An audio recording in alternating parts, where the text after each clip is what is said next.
चला लेट कळायला मला. आणि बहीण येणार होती, तिला काही यायला भेटलं नाही.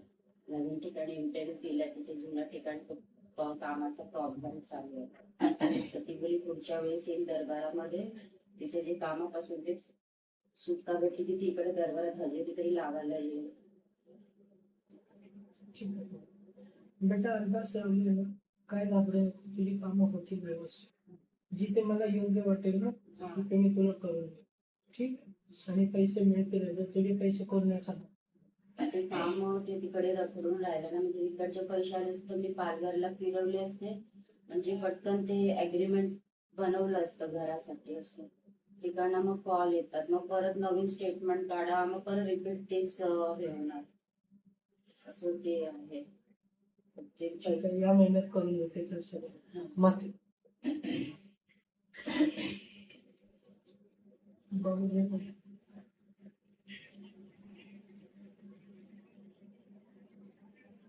तर त्याला सांगून नाही करायचं ना, चुप फिरवून आणलंय ना.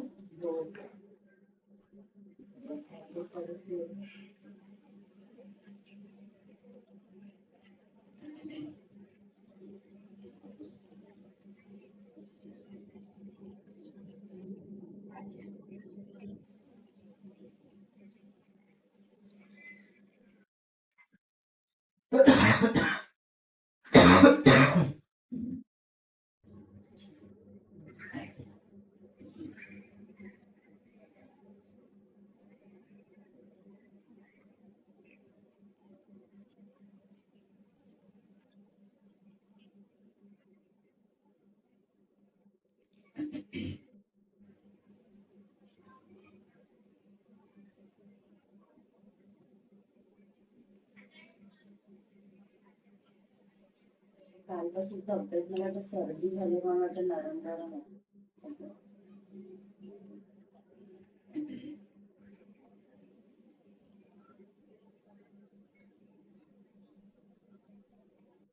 सुट्टी आहे का? सुट्टी होती आहे, 3 दिवस झाले. उद्या काय चालू जायचं काम. आता जरी गेलं तब्येत आणि मन दोन्ही व्यवस्थित आहे.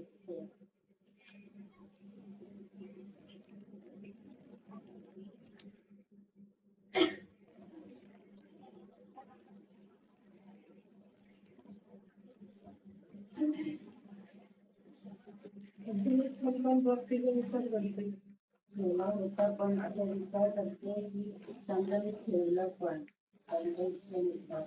मग कामाचं कसं होईल. पण ह्यांचं जर घर घेतलं ते ह्यांच्या हप्ते जातील. आता तर कमी हप्ते, ते पुढे पुढे जास्त हप्ते लागतील. आणि कामाला जर मी इथे राहिली, जिथे तरी कामाला आहे डिलिव्हरी वॉर्डमध्ये, तिकडेच माझं पूर्ण झालं तर मला टेन्शन नाही राहणार. आणि तिकडचं तिकडे चेकअप पण होईल. बघू सगळं व्यवस्थित, काही टेन्शन घेऊ नको. ठेवू की माझी इच्छा तर मुलगा, पण ते बोलतात म्हणजे सगळे लेवल डिस्कस झाले तर, पण त्यांची इच्छा झाली पाहिजे.